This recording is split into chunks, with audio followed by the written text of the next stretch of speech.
হে everyone, কেমন আছো সবাই? আজকে খুব ভালো লাগছে কারণ আজকে একটু ঘুরতে বেরিয়েছি অনেকদিন পরে। খুব গরম পড়ছে তাই ভাবলাম একটু গঙ্গার পাড় থেকে ঠান্ডা ঠান্ডা হাওয়া খেয়ে আসি। জিরাট থেকে বেশি দূরে নয়, জিরাটের পরে স্টেশনেই বলাগড়। এখন ট্রেন চলে আসবে আর কি। এই তো আমাদের জিরাটের ট্রেন চলে এসছে। চলে এসছি বলাগড় স্টেশন। এখন বলাগড় থেকে টোটো করে একটুখানি পথ যেতে হবে।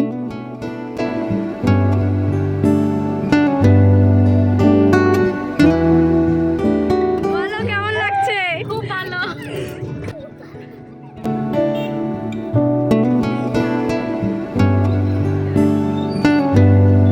ওহ, আর যাওয়ার সময় কৃষ্ণচূড়ার সাথেও দেখা হয়ে গেল। আমাদের একটু হাঁটতে হয়নি কারণ টোটো থেকে নামলে একদম সাথেই গঙ্গার ঘাট। মানে বিকেল বেলা খুবই ভালো লাগে, ঠান্ডা হাওয়া দেয় আর গঙ্গার পাড়ে তো ভালোই লাগে বেশ। ভিউটা তোমরা দেখে নাও, জাস্ট অসাধারণ।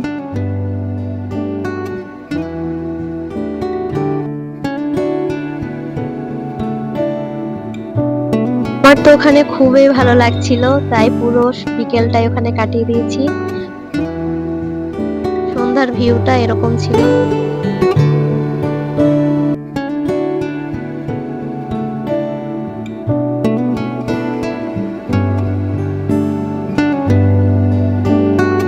সন্ধ্যার পর 7টার ট্রেন ছিল, ওই জন্য আর দেরি করিনি, সন্ধ্যার পর পরই চলে আসছি। আর দেখো ট্রেনের অবস্থা, মানে বসার জায়গায় পাইনি, দাঁড়িয়েও থাকতে পারছি না।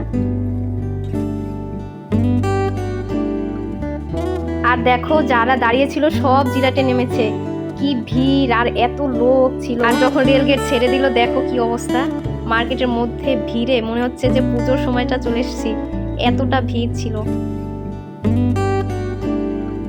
ভিড়ের মধ্যে খুব গরম লাগছিল, তাই ভাবলাম একটু আইসক্রিম খেয়ে নেই। সবাই মিলে আইসক্রিম খেয়ে নিলাম। আইসক্রিম খেতে সবারই মনে হয় ভালো লাগে, আর তাছাড়া এই গরমে ঘর থেকে বেরোলে মনে হয় ঠান্ডা কিছু খেতে পারলেই খুব ভালো লাগে। এরপর আইসক্রিম খেয়ে বেরিয়ে পড়লাম বাড়ির উদ্দেশ্যে। যাওয়ার পথে আবার ফুচকার স্টল দেখে সবাই মিলে ফুচকা খেলাম।